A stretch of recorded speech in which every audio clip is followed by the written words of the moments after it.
Welcome to Giving You a Fresh Start. Good morning. It's Regina Sanchez, your spiritual life and health coach, believing in you, coming to talk with you again about building a strong and robust immune system. And I'm happy that you're here with me this morning.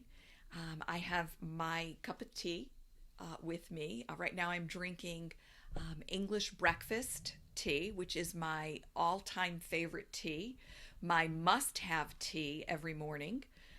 My routine is that every morning I wake up, I have a cup of decaf coffee, and just one cup, and then I feel like I still need warmth.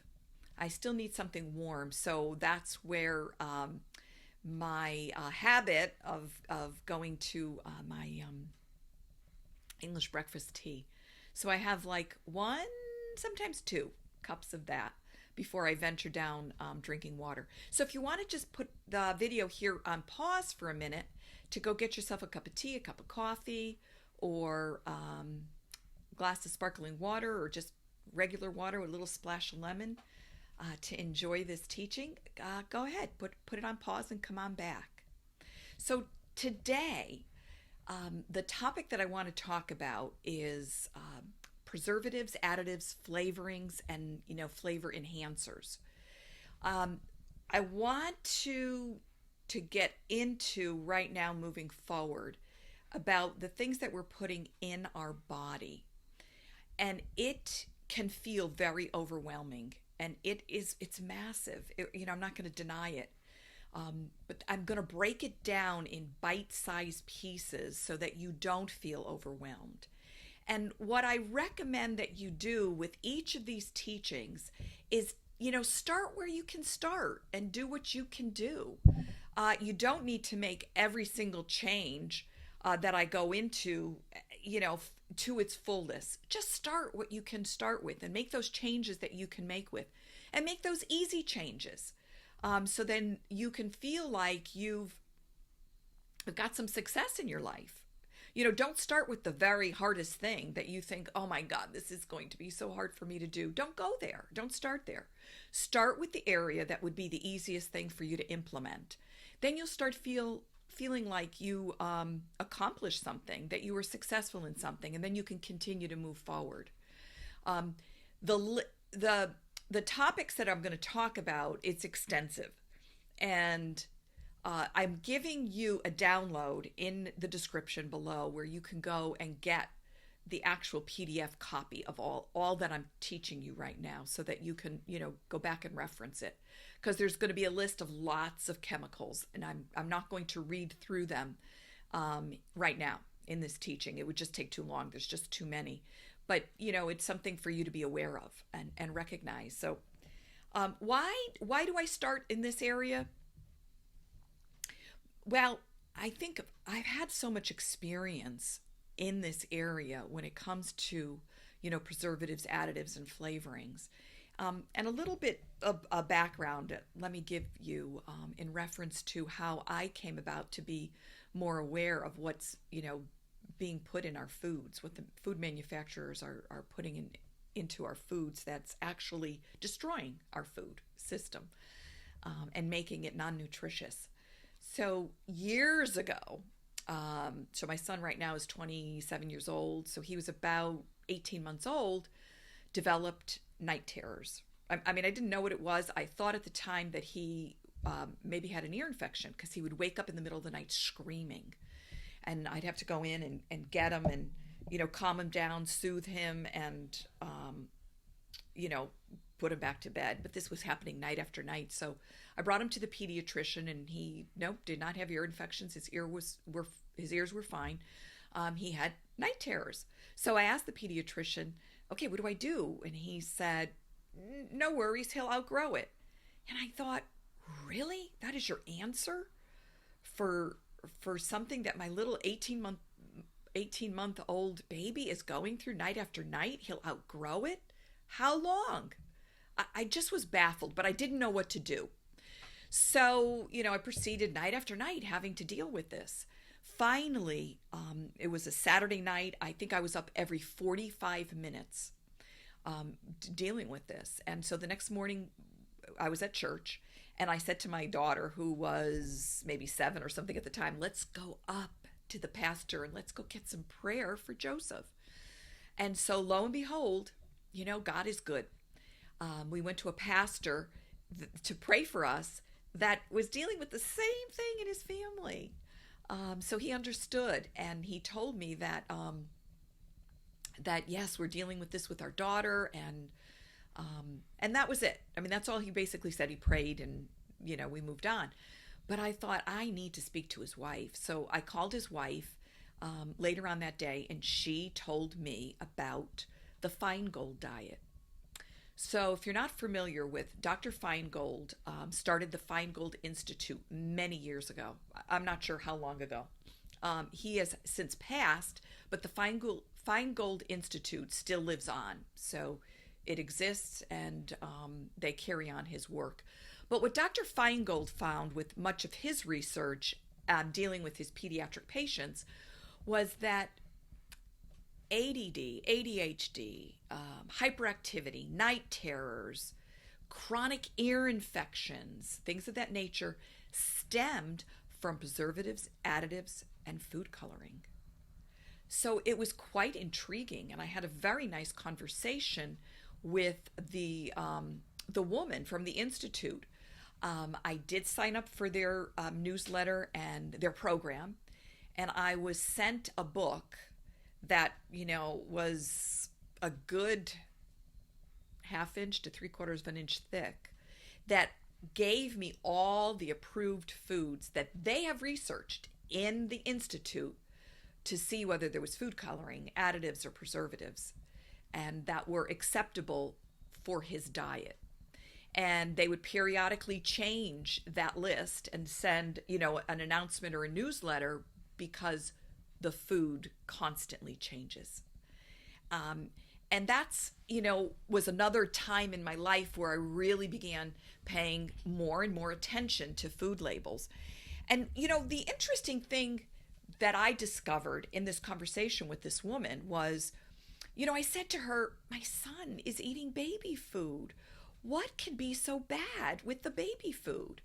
Now, at that time, I was not, like doing organic stuff or organic foods. And I, right now, if I had a baby, I definitely would be making my own baby food. Or if I chose to grab a jar of baby food, it would definitely be organic, without a doubt. But at that time it wasn't. So I think I was using beech nut. So she said to me, go and start reading me some of your jars of baby food. So, it'd be applesauce and pears and carrots and squash and, so on and so forth. And then I got to beef stew. And she said to me, that's where your problem is. Now, mind you, my son was an infant. He was eating just baby food, right? So it wasn't like he was getting all the other foods, that are out there that could be affecting him. But this baby food, and what I'm about to tell you, was causing night terrors, right? So think about when we give our children, year after year after year, processed foods with additives and food colorings and flavorings in it, what it is doing to them. Right?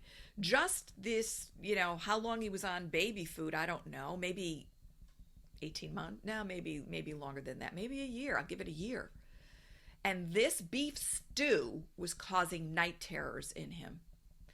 So I began to read the label and the ingredients in the food, and, beef, carrots, peas, I don't even know what else was in there.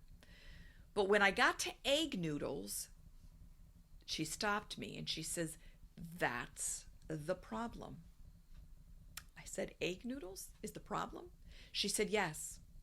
She said, what the FDA requires beech nut to do is to put in their, on the jar of baby food, to list the ingredients that they are putting in their jar. What the FDA does not require beech nut to do is put the ingredients of the egg noodles. And those egg noodles have yellow dye in it. I was like, what? Why, in the name of heaven, would you need to put a food coloring that is made from petroleum in egg noodles? It's all mixed in with the beef and the stew and the gravy. Like, what difference did it make? It was mind-boggling to me.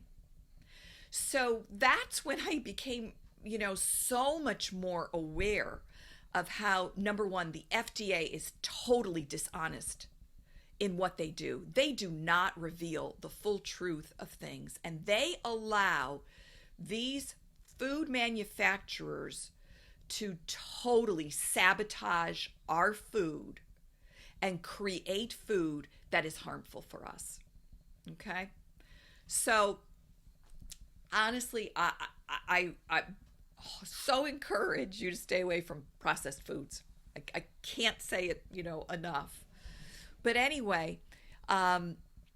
Why are there additives or preservatives, added to our food? Well, number one, it helps with processing, packaging, and storage life. These manufacturers make these food dehydrated in boxes or in cans or in jars, and they need it to have a shelf life. They can't have it, go within a week or two. They need to have it be long lasting. So that's where the additives and the preservatives are added to it. And then, of course, they've got to put the food coloring in it. And, of course, then they got to add the flavoring to it, because what they're doing to the food takes away all the flavoring. So now they add more to it. So they want to have it, have a long shelf life. And it says that the American household spends about 90% of their food budget on processed foods. Right? 90%. That's a lot. Why? Why do you think? Well, I think one of the reasons is because we just lead such busy and hectic lives. And how much easier it is to just grab a box of macaroni and cheese, and boil the noodles and open the packet and, pour it in the noodles, and there you go, as opposed to making macaroni and cheese from scratch, where every ingredient that's going in there. Right? Or we're so used to, our lives being so busy with kids in school and mom and dad both working, and then, after school sports and so forth. By the time sports is done, it could be 7 o'clock at night. Who wants to go home and make dinner? So, you stop at a fast food restaurant, right? Same with fast food restaurants. They need a lot of preservatives in their food to keep their food lasting longer. And I'm going to say that's not just with fast food. It could be with a lot of restaurants. So as we move forward in understanding this, I want you to kind of be aware of these marketing terms, because they are marketing terms. Terms like diet, light, free, natural, and healthy. They are just a marketing term used to help you buy their product. There is nothing natural. When you see the word natural on a box of processed foods, there's nothing natural about it. Okay? But these additives that are put in these foods, they have zero nutrition. So basically, that box that you're cooking has zero nutrition. They may list some ingredients or nutritional value, but maybe that's what they're thinking as it goes in, but those chemicals wipe it out, right? When it comes to natural flavors, there's like 48 to 100 different chemicals that create that natural flavor. I remember years ago, very long time ago, my roommate at the time was dating a scientist, PhD scientist that had come up from New Jersey, I think it is, where he used to work for IFF, International Flavors and Fragrance, or Fragrance and Flavors, or one of those. But what he said to us one day was very enlightening, that when you're out driving around and you're like where like a lot of shops are and there's fast food restaurants everywhere, right? And you smell, ooh, that burger smells so good. It's not because McDonald's has those burgers on the grill and the exhaust is coming out of their store and you're smelling a barbecued burger like if we barbecued our own burgers. No, that fragrance that smell that you are smelling is a fragrance, a chemical fragrance created for you to crave that burger or that steak or whatever it is that's in that area. So it's something to think about as you move forward in your intake, right? Be cautious also with words like extracts or flavors or colors or emulsifiers. Interestingly, emulsifiers can be found in ice cream. It's what makes water and oil mix. But the frightening thing is it acts like a detergent in your gut, and it could cause leakage and gut damage. So I'm going to take a sip of tea. I want to go over with you right now 12 additives. This by far is not all there is, but I thought perhaps they were some of the highly concerning ones that might be easier for you to think about and maybe consider, removing them from your diet. And this first one that I'm going to give you, I almost want to beg you to stop this in your food, to stop eating food that has this additive, this ingredient in there. And that's aspartame.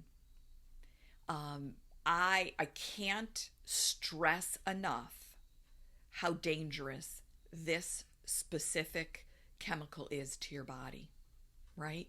It can mess up your blood sugar and it has caused diabetes in animals. And isn't that sort of like an oxymoron? A sugarless sweetener that causes diabetes in animals? Interesting, right? Well, where can you find aspartame? Well, in foods that say diet or sugar-free. When you see something that says sugar-free and you think, oh, great, okay, there's no sugar in here. Right, well, there's no cane sugar or high fructose corn sugar, corn syrup. But there's a sweetener in there, and that sweetener is aspartame. So you want to absolutely read a label that says sugar-free. You'll find it in things like Jell-O or specific desserts or sugar-free gum. I don't even know if gum is made anymore with natural cane sugar. Maybe you could find that in a health food store.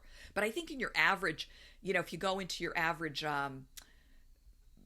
big box store or pharmacy store or whatever and you get gum, I think it's all sugar-free at this point.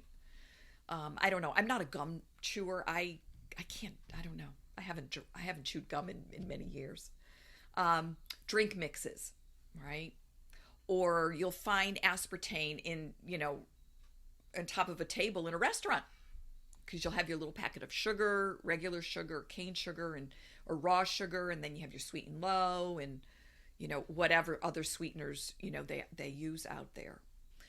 You'll find it in cereals. You'll find it in breath mints and candies. You'll find it in a box of pudding mix, packets of Kool-Aid, iced tea mixes, chewable vitamins. And I would highly discourage chewable vitamins. And I know that, if you have children and you want them to take a vitamin or to take vitamins, that, you think chewables are good, but really read the labels. Number one, make sure there's no food coloring in those vitamins. And so many times there is. Number one, make sure there's no sugar. But if it's sugar-free, then you're going to be dealing with aspartame. And it's like, what's the point of the vitamin if you're taking a chemical or sugar or food coloring? What is the point?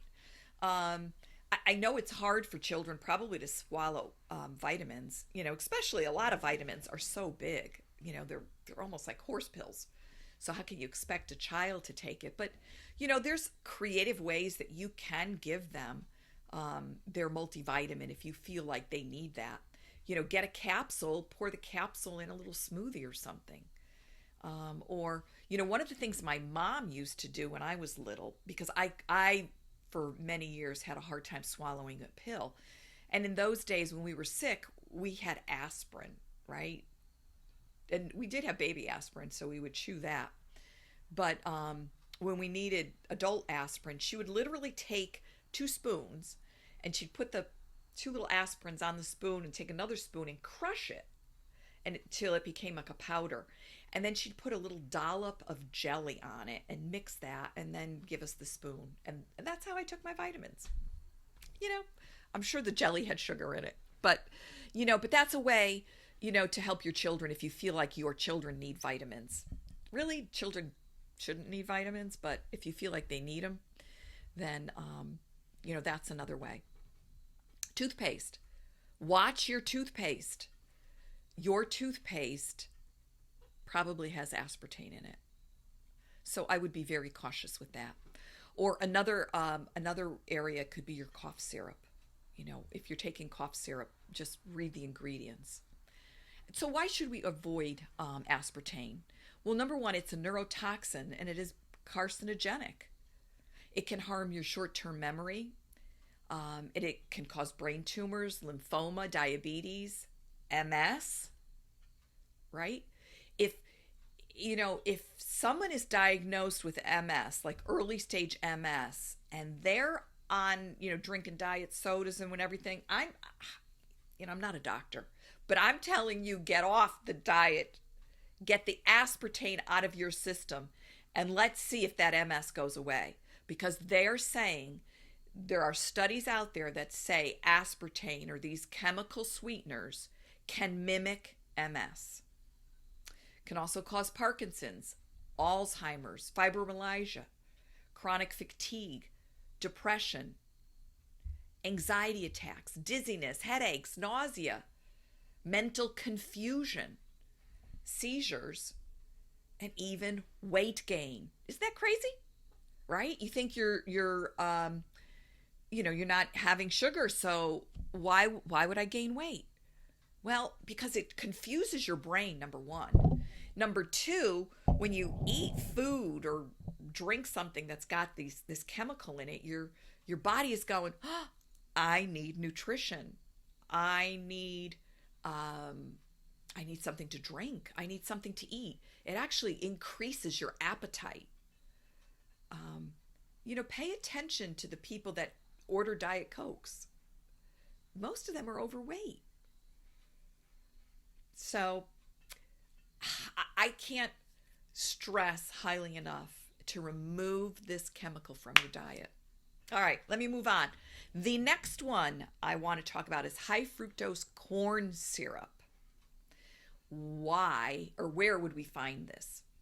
We're going to find it in processed foods, right? Because it's so cheap to make, than using regular cane sugar. You're going to find it in breads, candy, flavored yogurts. Be very careful about your yogurts. I promise you that most yogurts either are high in sugar, high in fructose corn syrup, and food coloring. So I recommend just buy plain yogurt. If you want it to be a little sweet, put some honey in it. But sweeten it with some fresh fruit. For this breakfast this morning, I had Greek yogurt, plain Greek yogurt, and I really am loving the Ziggy brand. So I had that with fresh blueberries and my homemade granola, and it was so filling and refreshing and delicious. Another place you'll find high fructose corn syrup is in cereals. So why do we want to avoid it? Well, it is highly, highly refined and can be the number one source of adding calories into your body. It can increase your weight. It can also increase your LDL cholesterol, which is sort of the cholesterol that you want to not be raised. And it can contribute to obesity and diabetes. Okay? Probably worse than sugar. All right, so the next additive that I want to talk about is Monosodium Glutamate Msg. And we think, you may think, I thought that it's been removed from our foods because you very rarely will see that word MSG. But I promise you, it still exists, right? The problem is they've renamed it. And I remember years ago, I don't know where I heard it. It was advertised or whatever, that Chinese restaurants did away with MSG. I cannot eat Chinese food. I cannot go to a Chinese restaurant. I cannot go to a Thai restaurant. Japanese, I don't know. I don't have the same effect. But when I go to a Thai restaurant or a Chinese restaurant, I leave there, I'm sick. I feel so sick to my stomach. My whole body feels horrible. So there is still MSG in foods. You can find it in potato chips. Not necessarily, just plain potato chips, but, those flavored Doritos or things like that, MSG. Snacks, cookies, seasonings. Be very careful with seasonings. Most of your Campbell's soups, frozen dinners, and lunch meat. Okay? So, as I said, MSG has been renamed. So some of the things, and this, I'm providing you this list in my link below, but some of those names are autolyzed proteins and yeast, natural flavorings, natural flavors, natural meat flavor, non-milk powder, nutritional yeast, pea protein, protein isolate, rice syrup, seaweed, or just the word seasonings, right? And they don't list what those seasonings consist of. Soy lecithin, soy sauce. You got to be careful with your soy sauce. Tamari sauce, be careful with that. Vitamin enriched, wheat starch, wheat gluten, wheat proteins, xanthan gums. Hidden in those ingredients can be the MSG. And so why do we want to avoid MSG? Well, it is known to cause neurological issues in your brain. It interferes with your brain pathway that says I'm full, right? It won't help your brain come to that realization. So you'll keep thinking, your brain will keep thinking you're hungry and you'll eat more. So in the end, it can cause weight gain. It's an excitotoxin, which means it can cause like nervous energy, anxiety. It can also cause depression, disorientation. It can cause eye damage, fatigue, headaches, and obesity. Okay, those are the side effects. Next area is hydrogenated vegetable oils. And where do we find those? We're going to find them in margarine, chips, crackers, baked goods, and fast food. I remember, this was back in the mid-'80s, where my mother-in-law listened to the news and they said, don't eat butter. Butter is bad for you. And I remember going to her house and she grabbed my husband and she was freaking out. Don't eat butter anymore. It's so bad for you. They said it's so bad for you. And I thought, how could butter be bad? They're saying don't eat butter, eat margarine. I'm like, really? Margarine? Eat margarine? It's all chemical. How could that be better for you than something that God made? Right? Ugh, people. All right. So our chips probably are cooked in that hydrogenated vegetable oils. Our crackers are made with it, and a lot of baked goods. So why should we avoid hydrogenated oils? Well, it can increase your LDL, but also decrease your HDL. So sometimes, if you have an elevated LDL, but your HDL is high, it kind of counterbalances that LDL that you want to be careful with. You want to have a high HDL.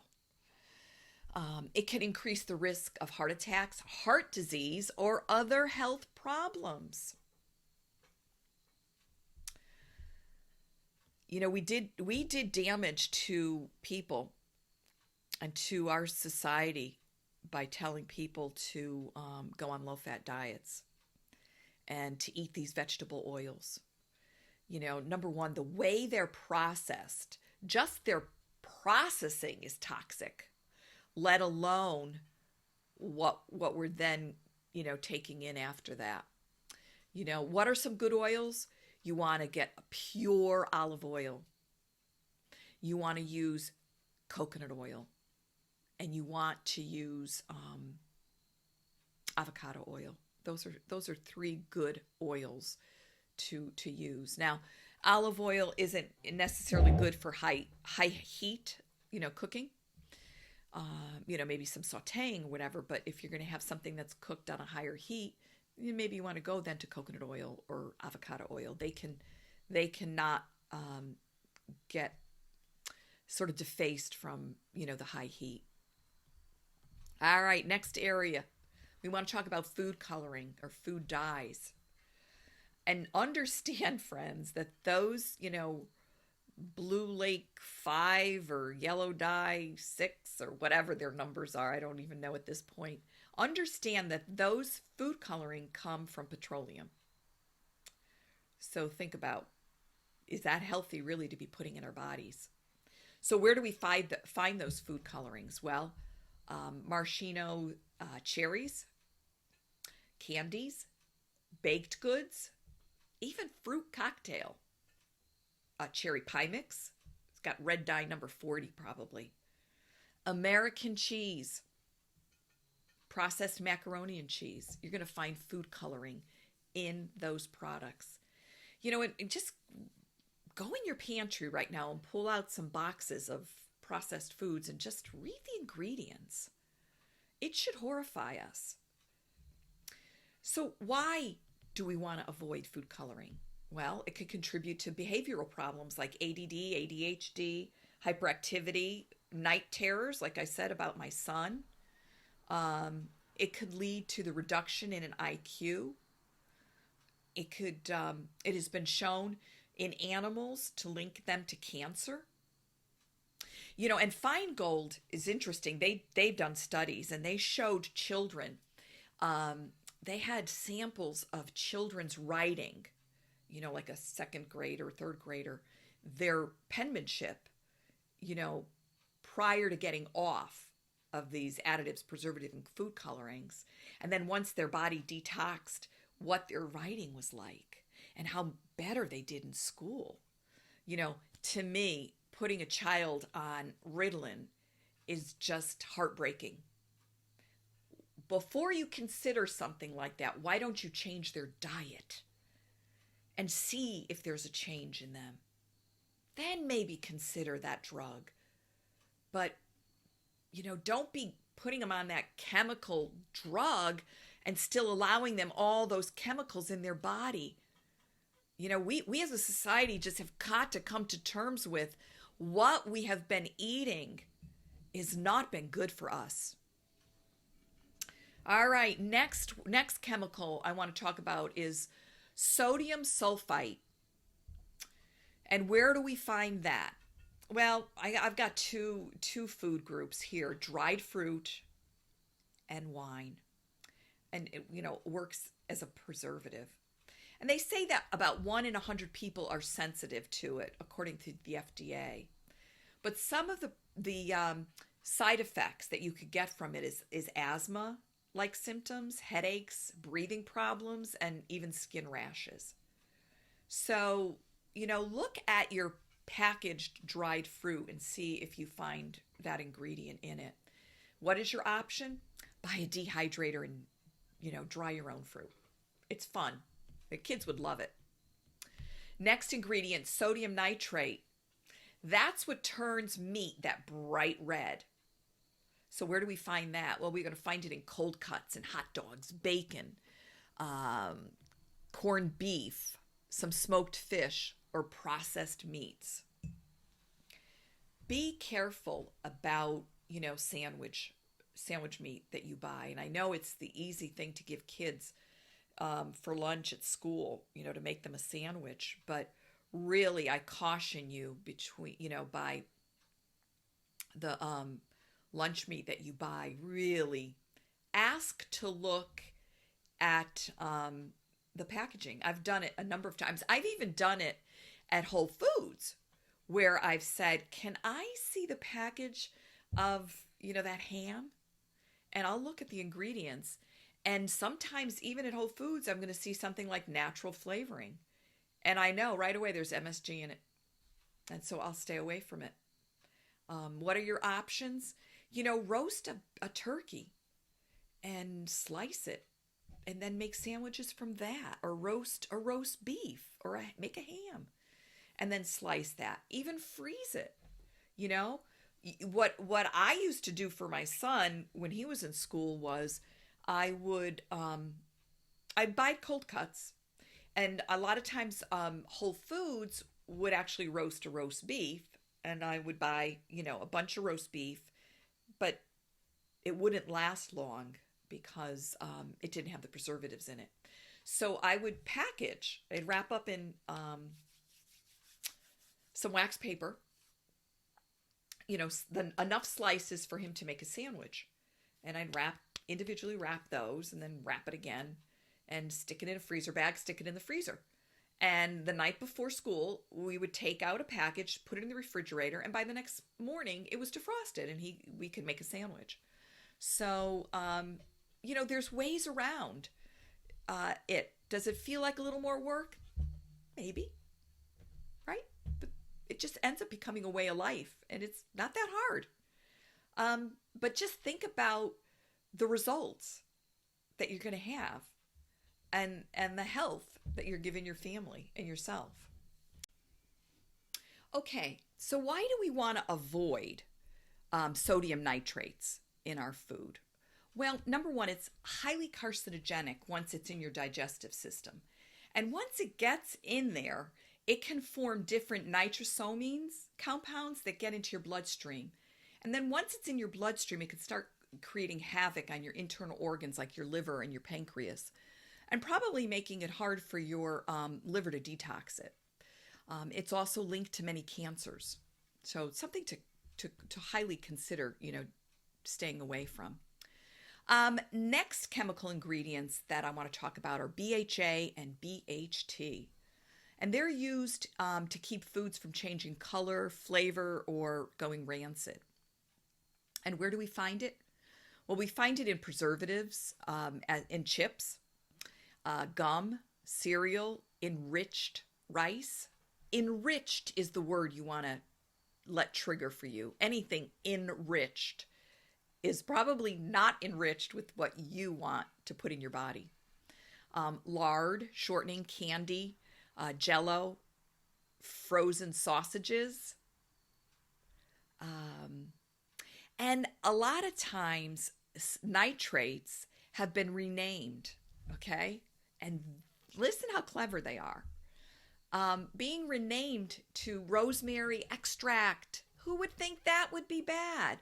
Or celery powder or vegetable powder, right? Got to be careful. But probably in that rosemary extract, you've got nitrates and artificial flavoring, an artificial rosemary flavor. Why do we want to avoid that? Well, it can affect your neurological system of your brain and alter behavior, can cause cancers. And they are oxidants in your body, which can form cancer-causing reactive compounds to your body. Just highly dangerous. So there's a list, there's a list of preservatives that I put in my document to give you, so that you can, look at them, like chlorine dioxide or formaldehyde. Who would have think that formaldehyde is in food, but it is. Um, so download this document. There's more preservatives to make you aware of. Next area or next issue I want to talk about is potassium bromate. This is used to increase the volume in bread, maybe to make it rise more, maybe make it more fluffy, whatever. But you'll find it in bread and rolls. And why do we want to avoid it? Well, it has been known to cause cancer in animals, and small amounts in bread can even cause problems for us humans. So read your bread before you buy it. All right, another ingredient, propylparaben, right? Where do we find this? You can find it in store-bought muffins, tortillas, or dyes, like our hair coloring. Okay? Think about what's in hair coloring. And why should we avoid that? Well, it is a known endocrine disruptor chemical, and it's caused decrease in sperm counts in rats. All right? And it can alter gene expression in breast cancer cells, which will then accelerate the cancer growth. So, look for that ingredient. Next one I want to talk about is aluminum additives. And where do we find that? Processed products containing aluminum. Baking soda with aluminum in it. Look at that. And we want to avoid that because it can have neurological effects on our behavior, our motor learning functions. It has been associated with Alzheimer's disease, and it can cause neurological degenerative conditions. Something to think about. All right. Last one I want to talk to you about is sulfur dioxide. And where do we find this? We're going to find it in a lot of liquids, beers, soft drinks, dried fruit. So remember, we want to look at the ingredients that are in our dried fruit. We could find it in juice, our cordials, wine, vinegar, and different potato products. And it is something to be avoided because it is toxic. It can cause bronchial problems. It can cause asthma, hypertension, or I should say hypotension. It can give you a flushing, tingling sensation. Like, did you ever eat something and your face gets all flushed and you feel like this burning, red, or your ears become red or something? It could be sulfur dioxide in something that you just ate. It could give you anaphylactic shock. It destroys vitamin B1 and vitamin E. And it is something that you really, really should not give your children. So those are the 12 preservatives, additives, food coloring, or, issues that I wanted to talk about that you will find in your foods. Again, download the document that I've added in the description below so that you can at least have that. I am in the process of creating a product that can give you these ingredients in an easier way so that when you go to the grocery store, you could become more familiar with, and pocket size card so that you could pull it out and look and see, is this ingredient on there? But really, I'm going to just say probably every processed food is going to have this stuff in it. Even if you go into Whole Foods or the organic store, I don't know, maybe they'll be better off. But I really, my heart is to help people transition from this, processed food cooking to make it from scratch.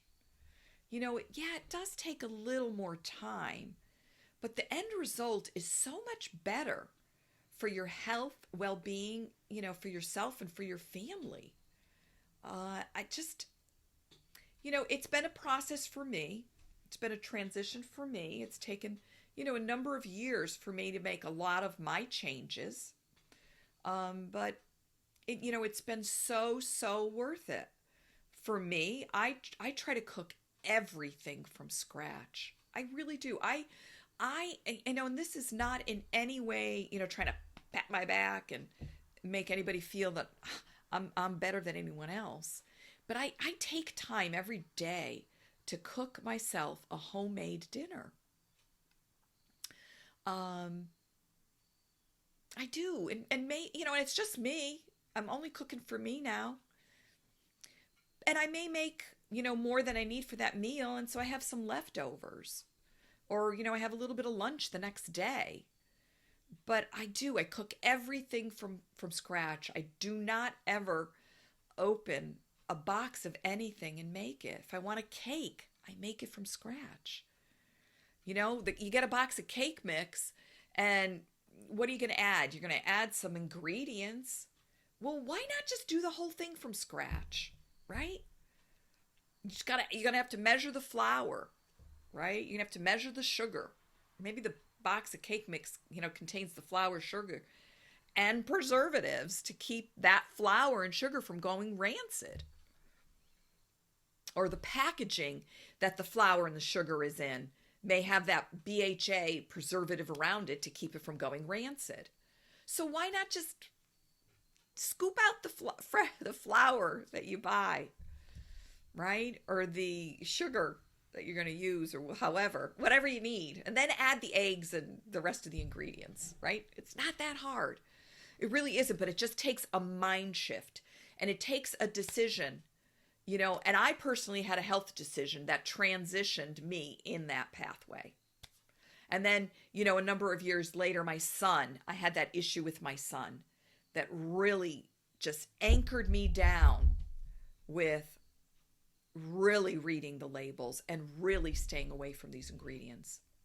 So I hope this has helped you. I'm here if you need some coaching in this. I do house detoxes for you, that we go through your pantries and your whole house, really, to detox the chemicals out of your house, if that's something that you want to do. And if you live at a distant place from me, Zoom works great. Or if you're, in my geographic area, I'll go to your house and spend time. And I put together a full report. I show you which items to remove, and then I'll help you on what to replace it with. I won't leave you. I won't leave you with taking away all these items that you're so used to using, and not give you some suggestions on how to replace it. So something to think about if you want to start that pathway, that journey of just more healthful living. So I appreciate you spending time with me. Thank you so much. And I hope that you found this to be helpful. Please don't feel overwhelmed. Just take it in bite-sized pieces. Take it to the level that you can take. But I just hope and pray that you do start making some of those changes to help build a strong, robust immune system. Thanks for joining me.